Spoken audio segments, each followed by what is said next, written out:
So, Pleistocene period Russian ancestor with a stone pendant. Sungir1, Vladimir Oblast, Russia. My match is 0.66%. And apparently I'm genetically closer to this sample than 48.6% of genome link users, which is where my profile is. So, Sungir1 is a skeleton of a man who lived roughly 34,600 to 33,700 years ago and died between 35 and 45 years of age. The skeleton was unearthed at Sungir in European Russia, about 180 kilometers east-northeast of Moscow, near Vladimir's town. This area includes multiple burial sites harbouring some notable upper Paleolithic burials. This individual may have been 170 to 180 centimetres tall, wore footwear throughout his life, but consumed a rough diet that led to pronounced dental wear and loss of teeth before his death. Other aspects of Sungir1's skeleton also reflect a harsh life both during childhood, when he may have suffered from poor nutrition and rickets, and in adulthood, as shown by osteoarthritic lesions in his arms and legs. Sungir1 belongs to haplogroup U8C. Y-chromosome sequences place all Sungir individuals in an early divergent lineage of haplogroup C1A2. The grave was covered in ochre, especially on the upper part of the body, and the remains were surrounded by numerous ornaments and grave goods, including ivory bands, a stone pendant, stone tools, and pierced Arctic fox canines. The soils in the excavations consisted of a light yellowish sandy loam or sandy clays, most probably deposited during cool Ice Age periods. So I've also got a connection to Sungir1, father of Russia. This is only 0.04%, but it's still saying that I'm genetically closer to this sample than 32.78% of genome link users.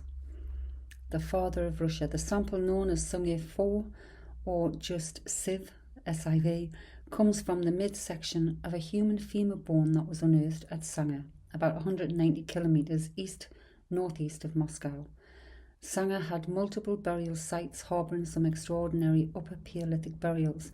However, the sieve sample, which was not associated with any complete skeleton, gives evidence of a unique geographic origin. The sieve femur section might have been an heirloom piece from an individual who had died earlier than the Sungir individuals. The femoral diaphysis was polished, hollowed out, and filled with ochre. Radiocarbon dating of sieve placed its age at between 34,600 and 33,700 years old. Both the sieve and S1 samples belong to the haplogroup U2. Y-chromosome sequence places all Sungir individuals in early divergent lineage of haplogroup C1A2. The SI and SIV individuals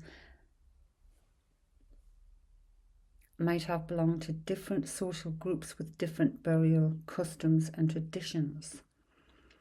But they belong to both same the mtDNA, U2.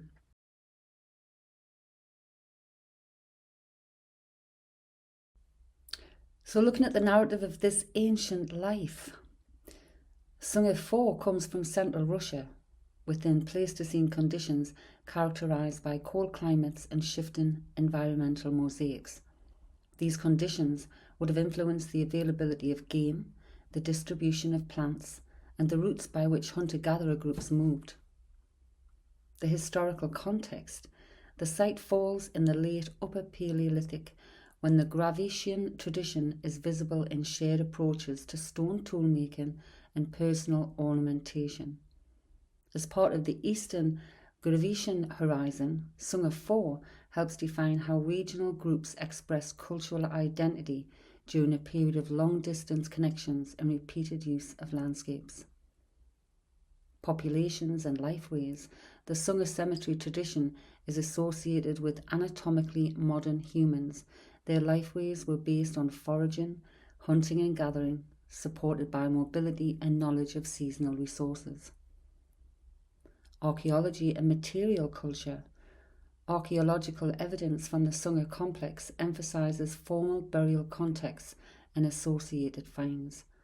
Material culture includes worked stone tools and objects interpreted as personal ornaments. These items suggest technical competence and deliberate selection for funerary settings. Culture and society. The burial practice at Sungir1 indicates that funerals could be community coordinated events involving labour investment.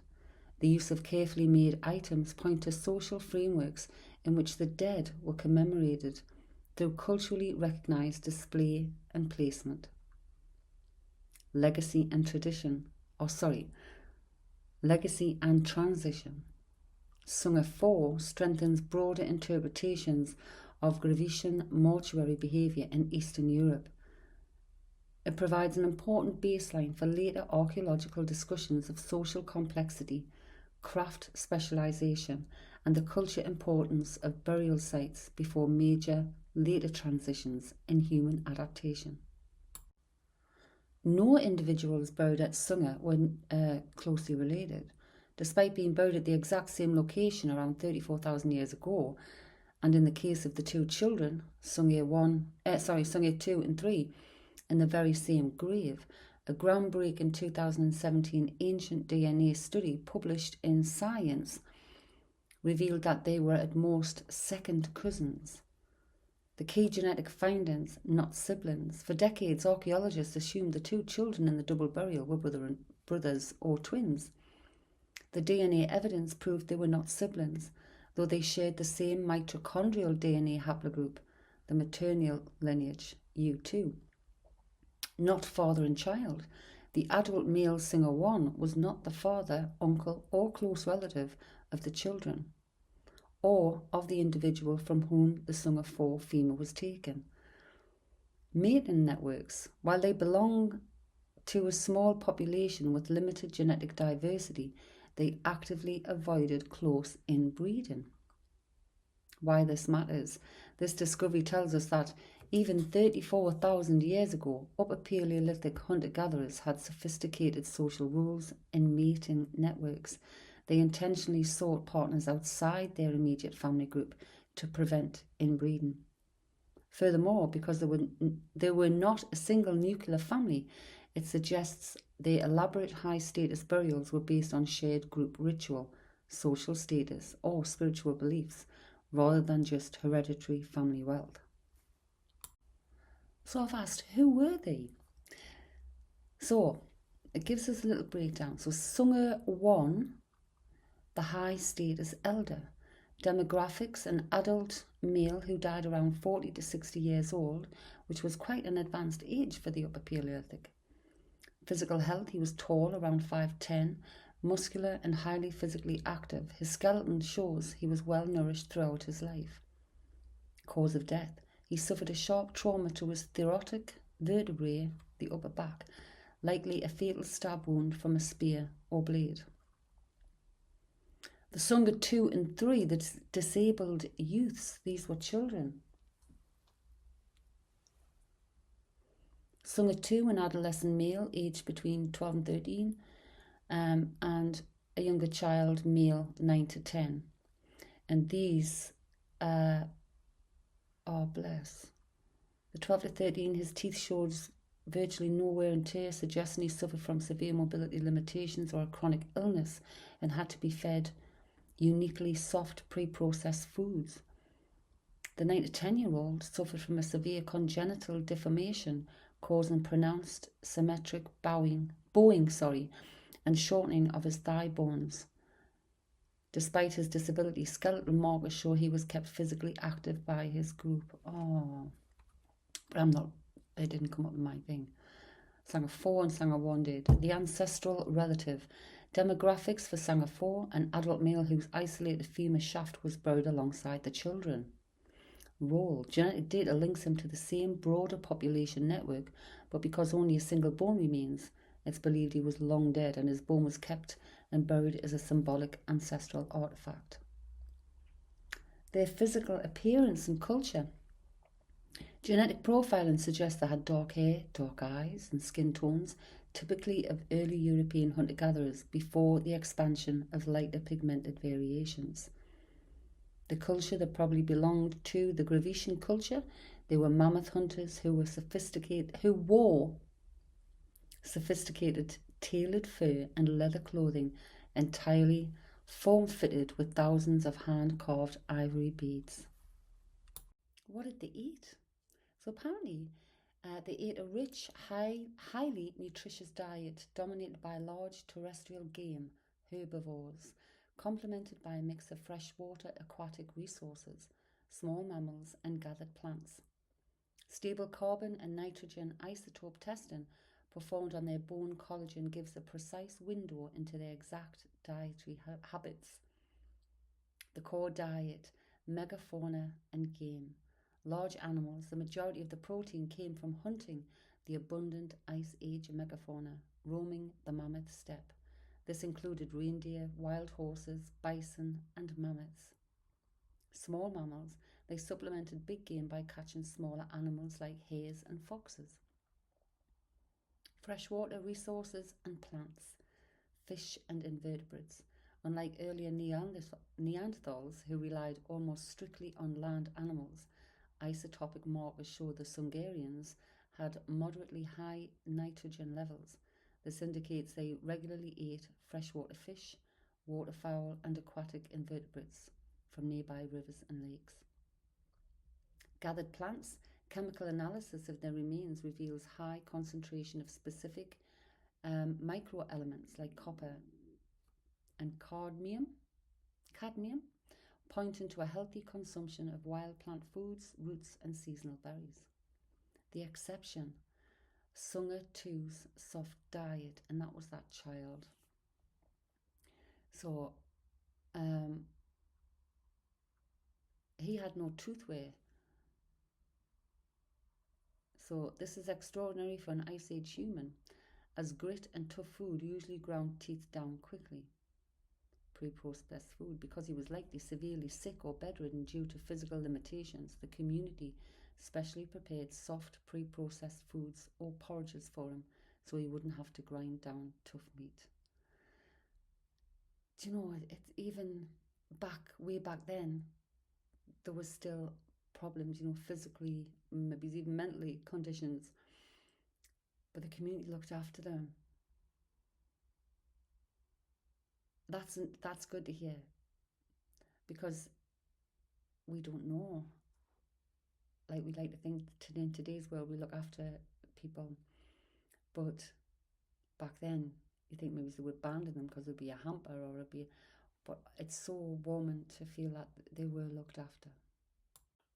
So the genetic connection, if it's through the mtDNA, which is all I've got of me, if it's not through that way, it may be through my father, because when the test and sample you, it's autosomal, so it takes in your whole thing. So I don't know whether it's mother or father that connects me. But when you look at the DNA, what the group is, that can lead you back to some form of connection. So the genetic connection is macro haplogroup N. So let's see what it says. So our connection, you have to travel back to the very dawn of human expansion out of Africa. Your direct maternal line doesn't connect directly to 1 or 4 Sungir through recent ancestry. Sungir4 belongs to mtDNA haplogroup U2, and Sungir1 actually belongs to U8C, although both falls under the broader U. Because J and U are completely separate branches of the human maternal family tree, your connection to them is through a deeply ancient shared maternal ancestor. To find the woman who links you to the Ice Age hunters of Sungir, you must trace both lineages back up the phylogenetic tree until they merge. So my lineage, J1C3, traces back through J1, J, JT, R2, JT, or macro haplogroup N. Sungir's lineage, U2 and U8C, traces back through U, R, macro haplogroup N. Your common grandmother is the woman who founded haplogroup R approximately 56,000 years ago, or her immediate predecessor, the founder of haplogroup N. Wow. This shared ancestor lived during the early waves of Homo sapiens migrating into Eurasia. Like, how crazy is that? The tale of the two migrations. After your lineages split 56,000 years ago, your ancestors and the Sungir ancestors took vastly different geographic and cultural paths. The Sungir path, U2/U8C. These clans moved north and east into Europe and the Russian plains. They became the classic European Upper Paleolithic hunter-gatherers, associated with the Grecian culture. They lived a highly mobile life, hunting mammoths in an Ice Age landscape around 34,000 years ago. My path, the path of J1C3, your ancestors stayed further south in West Asia and the Near East / Anatolia during the worst of the Ice Age. Thousands of years later, around 10,000 years ago, your J1 line underwent a massive population boom. They became the early Neolithic farmers who migrated from the Middle East into Europe, bringing agriculture, domestic animals, and the J1C3 mutation with them. That's amazing. So next on my match list is Pleistocene again, Anatolian hunter-gatherer, 0.36% DNA match. You are genetically closer to this sample than 14.4% of genome link users. Anatolian hunter-gatherer.